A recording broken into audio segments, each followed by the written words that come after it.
These NBA conspiracy theories will leave you speechless, like the time the Pelicans went lights out on Steph Curry. Frankly, this looked pretty sick.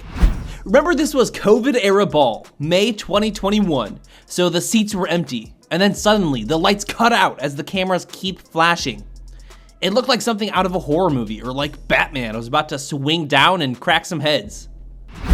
But was this on purpose? Playing at the Pelicans' home arena in New Orleans, you can see Warriors coach Steve Kerr shake his head in disgust, and then Steph angrily shaking his head at the refs. Pels coach Stan Van Gundy looked perfectly content. Right when Steph threw up the shot, lights go out. Is that a coincidence, or were the Pelicans doing something a little shady? During the 2020-2021 season, Steph Curry was a one-man army.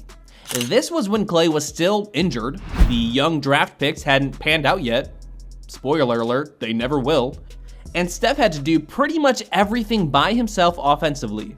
And oh boy did he deliver. 32 points per game, a career high only 1 year after missing an entire season. This was his second time leading the league in scoring and his sixth time leading the league in three-pointers. In short, there was no stopping Steph Curry this year. Unless you shut off the lights in the middle of a game. Look, it was probably an accident, but this is a conspiracy theory. Not to mention, when you look at the stats before and after Steph shot the lights out, it's pretty insane. Before the lights dropped, Steph was at 35 points, 12 of 20 shooting, and 8 of 14 from deep. By the way, how insane is it that this is just a normal Steph game? After the lights went out, only 2 points, 1 of 11 from the field, and 0 for 6 from deep. But that doesn't compare to the 2014 finals, because that one was definitely on purpose. LeBron and the Heat were in their 4th straight finals, looking to secure the league's first three-peat in 14 years.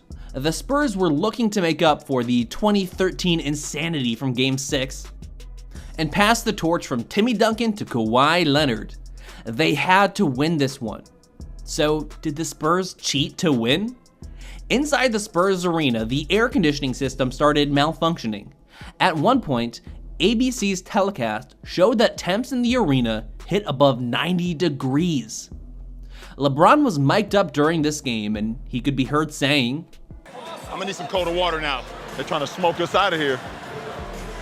Well, the water didn't work. LeBron had severe cramps that kept him out of the final minutes of that game. After LeBron left the game, never to return, the Spurs finished on an insane 31-9 run to get a Game 1 victory. So why weren't the Spurs affected by the Heat? No pun intended. Because they did their homework. 2 years before, also in the NBA Finals, the Spurs remembered when cramps tried to knock Bron out of Game 4 against the Thunder. LeBron, at least at this time, was obviously someone who was just more predisposed to cramping. One famous Heat fan in particular was pretty sure it was intentional. Did the Spurs actually practice with no AC? If you think DJ Khaled is a reputable source on this subject, let us know in the comments. Really though, it didn't matter. This was Kawhi's coming out party. Even peak LeBron was scared when the claw checked in. The Spurs won the series 4-1 for their 5th title, outscoring the Heat by 14 points per game. That 70-point differential is the largest finals point differential of all time. So maybe the AC didn't matter, but remember that a few series earlier, the Trailblazers found a rattlesnake in their locker room when playing in San Antonio. So maybe the Spurs were being a little shady. This conspiracy, though, is more than just about basketball. This one goes deep. Jimmy Butler had a tough childhood. At this point, everyone knows that, and what he's overcome is incredible. He grew up without a dad outside of Houston, Texas. And when he was 13, even his mom walked out on him. He stayed with friends, playing in community college until a Marquette scout noticed his brilliance. He was drafted late first round to the Bulls, fought for minutes on the defensive end, developed his offense, and then won Most Improved Player. A decade later, he's one of the fiercest competitors in the game, one who raises his play in big moments. Just like Michael Jordan? The Jimmy Butler's MJ's son joke mostly hinges on the fact that they play a similar brand of ball. They're slashers, dominant wing defenders, they're about the same height, they played for the Bulls, and on and on and on. But there was an article in 2016 that made people think, wait, is there some truth here? Terez Owens published a sensationalist piece claiming that Jordan had abandoned a child way back in 1988. He claimed that Jordan paid off the mother, then 13 years later, Jordan's payments stopped. When that happened, the mother gave up the child. Small problem, Butler was born in September 1989. True conspiracy theorists haven't given up though, noting that the Bulls played in Houston in February 1989, which would sort of make sense timeline-wise. Butler's an insane competitor, just like Jordan was. Both have their stories of when their competitive nature almost became bullying. Butler beat his Timberwolves starters with bench players, screaming at Cat and the rest of them that they don't try hard enough. Whereas Jordan mocked his dream team teammate, Clyde Drexler, so relentlessly in Barcelona that Clyde basically turned from an alpha to a beta overnight. Just look at the stats. In short, Butler's got the same mentality as Jordan. Does he have the same DNA? Owens isn't exactly a respected journalist, and there's no real reason to believe that Butler is Jordan's son, except when he goes nuclear in the playoffs.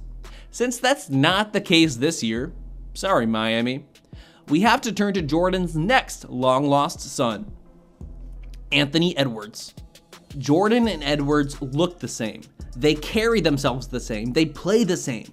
Both are relentlessly athletic shooting guards who can lift teammates to great heights, playing two-way ball at the highest level. Ant is one Nuggets upset away from being declared the next Michael Jordan, although it's kinda already happened. Even relative to the huge reach for the Butler conspiracy, but come on, does he not look like the second coming of Mike? Kobe was the first comparison to Jordan, and Ant will not be the last. Is that why Ant picked the numbers he did? Originally, he wore number 1. Was that to match up with Jordan's 2, 3? Now he's number 5. If you're a math whiz, you can figure that one out. While Jordan's parentage might be the extreme side of NBA conspiracy theories, pretty much everyone agrees on this one. In 1993, Jordan left the NBA. Everyone went insane. He was only 9 years into his career and clearly at the pinnacle. The GOAT debates were just starting. Why would he give that up? Because of the one thing in Jordan's life he loved more than basketball: gambling. During the 90s, Jordan's gambling habit started to come to the light when he was spotted in Atlantic City right before a conference finals game against the Knicks. In 1992, he was called before a jury to discuss a $57,000 personal check endorsed to a drug dealer. Under oath, he admitted this was a gambling debt. Did Jordan's gambling debts get too carried away? The conspiracy states that NBA Commissioner David Stern suspended Jordan, forcing him to retire for 2 years to save the league face. Imagine if a professional league's biggest star got caught in a gambling scandal. Could you imagine that? Could you? When Stern realized that not having Jordan was doing more harm than good, the ban was lifted. There might be some truth to this, but the on-paper reason Jordan left is a little bit sadder.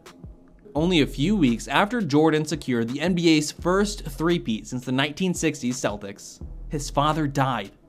Mike was really close to his dad, and who wanted MJ to play baseball originally.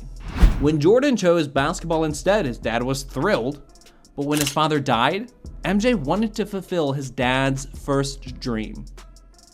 That's why he chose to play baseball in his NBA hiatus, to honor his father. But maybe it gets even darker than that. MJ's father didn't just die. He was murdered in a carjacking. Deep conspiracy theorists say that he was murdered to send a message to MJ regarding his gambling debts. That gets really depressing, so we're gonna leave that there, but the point is a lot of people agree that Jordan's NBA departure had something to do with gambling. While Jordan's final NBA game in 1993 was a shock to the NBA world, Kobe's final game in 2016 was planned for months. What was not planned was Kobe dropping 60 points in his final game, a record that nobody is ever going to come close to touching. But did the Jazz let him score 60? And that game was pretty close, and that crappy Lakers team needed every one of Kobe's points to win it. But he went 22 of 50, an insane output. People think that Gordon Hayward wanted him to hit 60. With 58 points, Kobe went up to the free throw line, sunk the first one. On the second one, Hayward stepped into the lane. Kobe hit it anyway, but people believe that Hayward intentionally committed a lane violation so Kobe would get a second chance if he missed. Was Hayward being a good bro there? After Kobe died, the story started circulating on the internet, and Hayward put it to rest. He said that he didn't intentionally step into the lane and he wasn't actively trying to get Kobe 60. Gordon had no reason to lie there. In fact, lying might have made him look a little bit better to dudes on Twitter. So maybe it's not true, but this might be the nicest NBA conspiracy theory out there. For the final NBA conspiracy theory, we get real modern. The actual reason LeBron and JJ Redick started doing a podcast together. Both of these two high IQ players wanted to give fans a taste of actual basketball talk, more than just the narratives and the clickbait you see on First Take. So they started a podcast together, breaking down the real tape and giving fans a real insight into the NBA world. But is that the only reason? We all know that JJ wants to be a coach. He's been casually interviewing for a couple of gigs, and it's clear that he knows what he's talking about. LeBron currently has no coach, as Darvin Ham just got fired by the Lakers. Is this podcast all just a ploy to get them working together on the hardwood? Then when that happens, and JJ and LeBron are on the same team, the podcast will blow up even more. LeBron's never shy about trying to get his way, whether it's hyping up Madison Square Garden, tweeting about Sam Presti, or hanging out with Dwayne Wade. Everything he does is in an effort to get into a better basketball situation. Is that what his podcast is all about? Which of these conspiracy theories is the most accurate, and which ones did we miss? Let us know in the comments, then watch one of these videos next. Listen to The Wrong Opinion, Useless NBA Trivia, and Garbage Rankings for more NBA content.